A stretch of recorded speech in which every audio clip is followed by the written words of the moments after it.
Hi everybody, welcome back to the patio with Mrs. Toal. Today we start looking for references for the tree project. That means you can either take photos of trees that are nearby, or you can look on Google and find some different photos of trees or paintings of trees. I found a few. I'm going to include a doc in my post today that has some pictures of tree paintings and tree drawings and things that inspired me and that I might use for my tree project.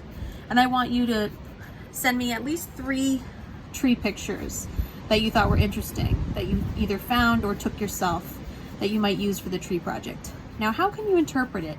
Well, you can really make it however you want. You can make it out of pencil and just shade it, including a light source. If you do draw a sun or a moon, please make sure you make the whole circle. Don't do that corner sun thing, because there's no corner of the sky, so you wouldn't have a corner of a sun. So draw the whole circle if you're making a sun. But then you would include some kind of shading in your drawing according to where the sun is shining. If you don't want to use pencil, you can paint, or you can even use a sculpture. Maybe you want to use recycled water bottles and somehow make them into a tree. You can get creative as long as you're being safe and using materials that you're allowed to use. Interpret it however you wish. You can also interpret the theme. So let's say you don't want to just do a plain tree. Maybe you want to make a portrait of a person with trees growing out of their hair.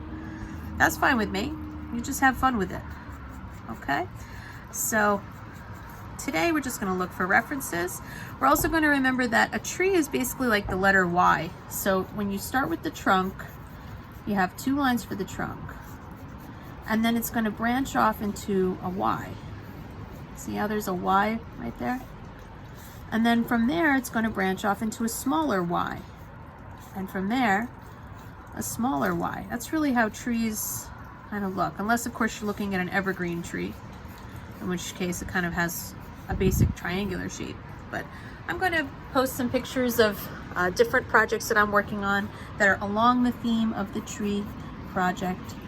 And next class, you're going to start working on the art portion of it. But today, just look for some pictures. Just be inspired. Okay? Happy looking, everybody.